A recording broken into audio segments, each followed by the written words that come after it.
পুজোর কটা দিন তো খুব জমিয়ে খাওয়া দাওয়া হবে, আর পেটটাও তো একটু গড়বড় হয়ে যাবে না, কিন্তু তার আগে থেকে একটু পেটটা ঠান্ডা করার ব্যবস্থা করতে হবে। একদম জলজ্যান্ত রুই মাছের ঝোল, কাঁচকলা আলু পেঁপের সঙ্গে ধনে জিরে আদা কাঁচা লঙ্কার বাটনা দিয়ে। মাছটা কেটে ধুয়ে নিয়ে চলে এসেছি, এবারে নুন হলুদ মাখিয়ে নেব।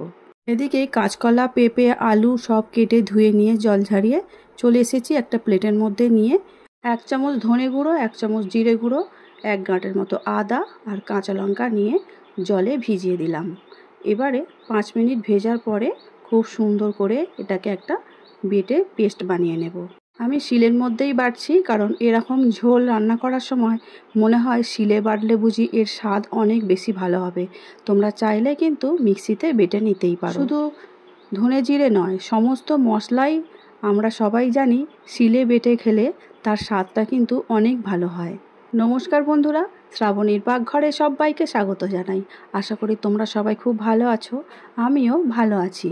যে সমস্ত বন্ধুরা এই মুহূর্তে আমার ভিডিও দেখছো, প্লিজ যদি সাবস্ক্রাইব করা না হয়ে থাকে তাহলে সাবস্ক্রাইব করে শ্রাবণীর পাকঘরে থেকে যাওয়ার অনুরোধ রইল। আর পাশে থাকা বেলটা অবশ্যই প্রেস করে দিও, তাতে যখনই নতুন রান্না ছাড়বো সবার আগে তোমাদের কাছেই পৌঁছে যাবে। আর ফেসবুক পেজ থেকে দেখছো বন্ধুরা, প্লিজ পেজটিকে ফলো করে দিয়ে পাশে থাকার অনুরোধ রইল। মশলাটা আমার খুব ভালো করে করা হয়ে গেছে। এবারে কড়া বসিয়ে দিয়েছি, কড়ার মধ্যে বেশ খানিকটা সর্ষের তেল দিয়ে দিচ্ছি। মাছগুলো এবারে আমাদের ভেজে নিতে হবে। এখানে একটা কথা আছে, যদি তোমরা শরীরের কথা ভেবে মাছ ভাজো তাহলে হালকা করে মাছ ভাজলেই হবে, কিন্তু যেহেতু ঝোল হবে আর মাছটা একটু ভালো করে ভাজা না হলে মাছের একটা গন্ধ থেকেই যায়। আর আমিও সেই জন্যই চিন্তা করলাম যে মাছটা একটু ভালো করে ভাজাই যাক, ঝোলটাও খেতে ভালো হবে। প্রচণ্ড গরমের সময়ও কিন্তু যখন ভালো লাগে না অন্য কোনো খাবার খেতে, তখন যদি এরকম হালকা করে কাঁচকলা আলু পেঁপে ওতে যদি গাঁদাল পাতা দেওয়া যায়, অবশ্য অনেকেই গাঁদাল পাতা পছন্দ করে না, আমি পছন্দ করি খেতে। গন্ধটা অনেকের ভালো লাগে না, রান্নার পরে কিন্তু সেই গন্ধটা থাকে না। ডুমুর দিলেও হতো, ডুমুরটা আমার ঘরে আর ছিল না। কাঁচকলা পেঁপে দিয়ে এইভাবে ঝোল বানিয়ে নিলে বাচ্চা বড় সবার জন্য খুবই ভালো, সেটা তো তোমরা জানো। কিন্তু ভালো হওয়া সত্ত্বেও আমরা অনেকেই এইভাবে রান্না করে খেতে পছন্দ করি না, কারণ এখন চিকেনের দুনিয়া এসেছে, বাচ্চারা সবাই চিকেন ভক্ত হয়ে গেছে। চিকেন হলেই তাদের হবে, আর অন্য কোনো রকম রান্না না হলেই চলবে, তাই না? কি বলো তোমরা? কড়ার তেলের মধ্যে দিয়ে দিচ্ছি 1 চামচ 5 ফোড়ন। 5 ফোড়নটা ভালো করে ভাজা হয়ে যেতেই যখন সুন্দর করে একটা গন্ধ চলে আসবে, সেই সময় যে সবজিগুলো কেটে রেখেছিলাম কাঁচকলা আলু আর পেঁপে, সেগুলো সব দিয়ে দিলাম আর একটু হালকা করে 2 মিনিটের জন্য ভেজে নেব। ভাজা হতে হতেই এর মধ্যে দিয়ে দেবো হলুদ গুঁড়ো 1 চামচ আর পরিমাণ মতো নুন। হলুদ গুঁড়ো আর নুন দিয়ে আবারও কিন্তু একটু ভালো করে ভেজে নেব। কাঁচকলা পেঁপে আলু খুব বেশি ভেজে নেওয়ার দরকার নেই, কারণ তাহলে ঝোলটার কোনো মানেই থাকে না। মাছটা তো ভালো করে ভাজা হয়েছে, এবারে পরিমাণ মতো জলটা এখানে দিয়ে দিতে হবে। আর ঝোল সবজি অনুযায়ী দেবে, আর মাছটা কতটা দেওয়া হয়েছে সেই অনুপাতে সবজির ওপরে যেন জলটা একটু থাকে সেই অনুযায়ী দেবে।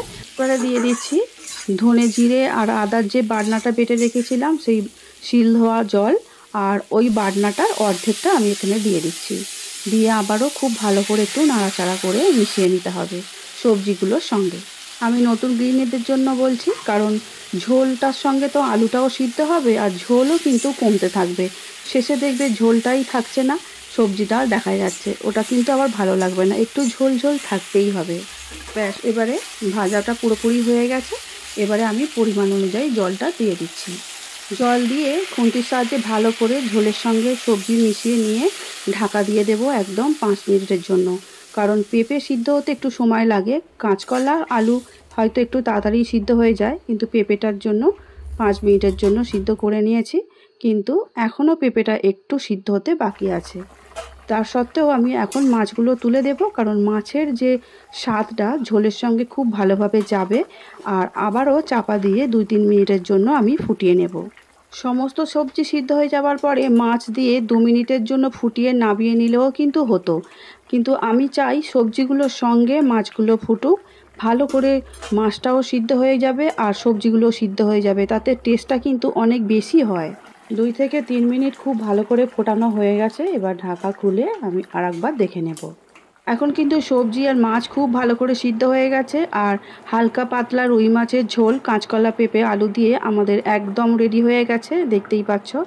আজ তাহলে আসছি, দেখা হবে অন্য দিন নতুন রেসিপি নিয়ে। সবাই খুব ভালো থাকবে, সুস্থ থাকবে আর পুজোয় অনেক অনেক মজা করবে, আনন্দ করবে। ভিডিওটি দেখার জন্য ধন্যবাদ।